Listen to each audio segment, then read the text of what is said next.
This fire didn't start with a candle, it didn't start with a stove, and it didn't start with faulty wiring. It started with a robot vacuum that we bought at a yard sale. Within minutes, that battery failure filled our entire house with toxic smoke. The strange part is, there were no spreading flames at all, but the smoke became so thick that when we crawled out of the house trying to escape, the smoke layer was still at our head height, even while we were crawling. That night completely changed how I think about house fires, because what we experienced didn't look anything like the fires most people imagine. When most people picture a house fire, they imagine flames spreading from room to room. That's an image that most of us carry in our minds. But lithium-ion battery failures can create very different emergency. Sometimes the biggest danger isn't the flames. Sometimes the biggest danger is toxic smokes filling the home extremely fast.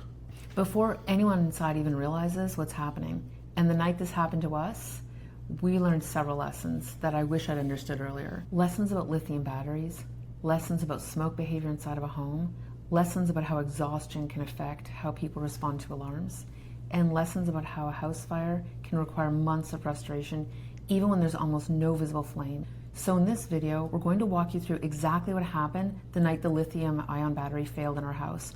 We're going to show you what a lithium-ion battery failure actually looks like inside of a home, how quickly the smoke spread through the house, and what the situation, how quickly the smoke spread through the house, and why the situation became dangerous much faster than we realized at the time. And because lithium batteries are now inside so many everyday devices, we also created something that can help you protect your own home. By the end of this video, you'll be able to download 2 resources that came directly out of what we learned from this fire. The first is a lithium battery home safety checklist. It shows where lithium batteries create the most risk inside a home and the simple steps that can reduce that risk. The second is a small AI safety tool. It helps you identify lithium batteries in your home and spot warning signs that a battery may be failing. We'll explain those resources later in the video.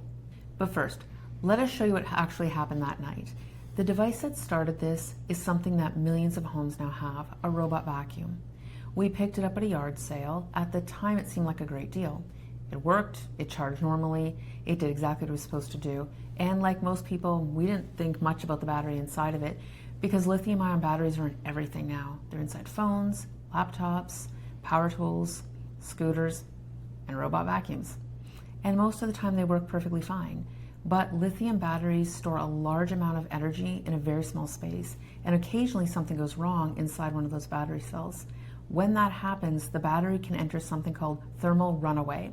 That's when the internal temperature rises rapidly and the battery begins releasing energy and heat and gases very quickly. And that's what happened in our house.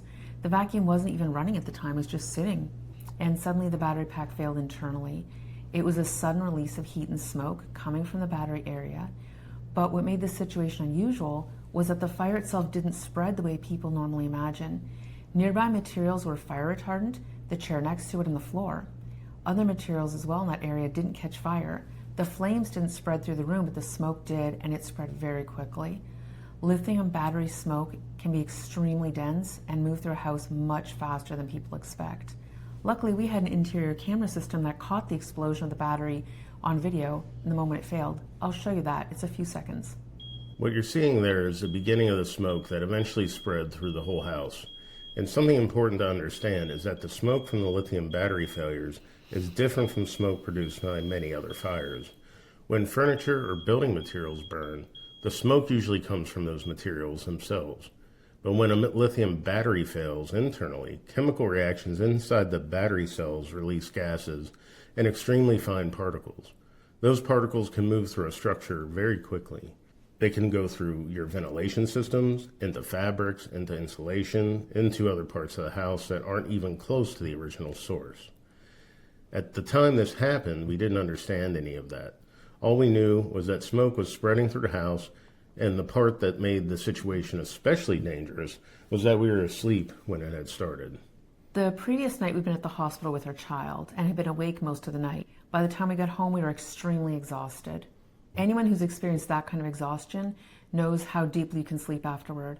And that exhaustion became an important factor that night because while the smoke was spreading through the house, the smoke alarm outside of our bedroom was going off, but it didn't wake us up. That surprised us.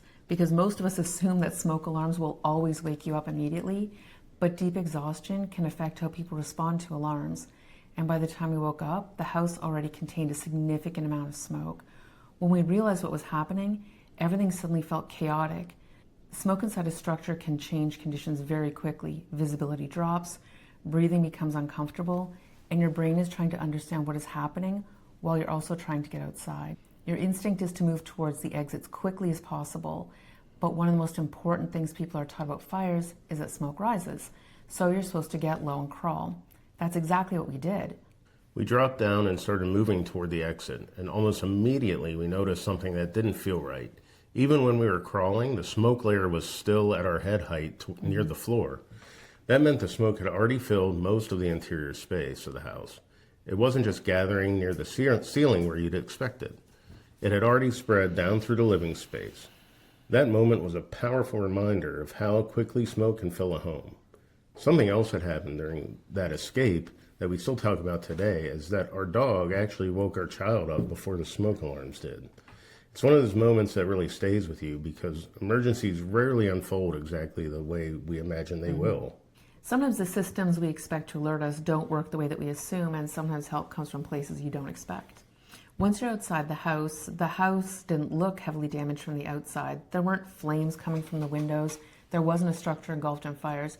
But inside the house, the smoke contamination was extensive. And that's where we learned something many homeowners don't realize. Smoke damage alone can make a home temporarily unlivable. Before this happened to us, I never really thought about what smoke remediation actually involves. Most people imagine that after the fire, the house is cleaned, aired out, and life goes back to normal. But the reality can be much more complicated.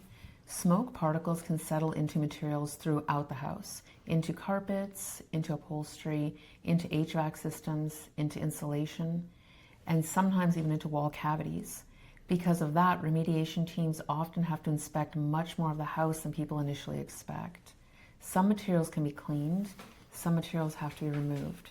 Some areas require specialized equipment to filter the air and remove contamination, and that process can take time.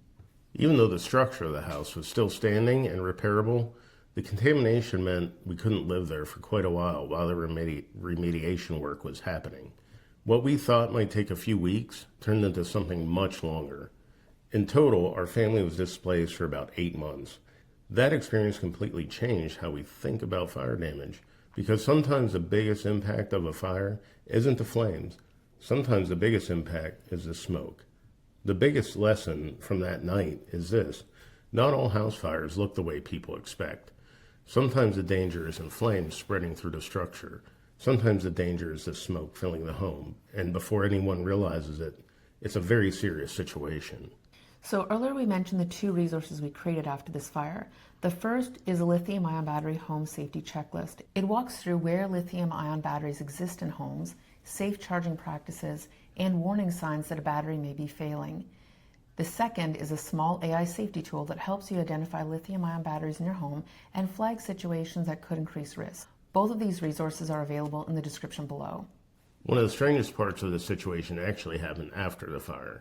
When we tried to learn more about the vacuum and where it originally came from, the people who had sold it to us suddenly became very hesitant to talk about it. That opened up a completely different side of the fire recovery process. Investigations, liability concerns, and why people sometimes become reluctant to share information after a fire. In the next video, I'm going to explain why that happens and how it can affect fire investigations and insurance claims. If you're going through a fire recovery process right now, that's something that can be very helpful to understand. Because during the early stages of recovery, there are a lot of conversations happening with the insurance companies, with contractors, with investigators, with people connected to products or equipment involved in the fire. And one thing that can catch many homeowners off guard is how those conversations sometimes change once a fire investigation begins.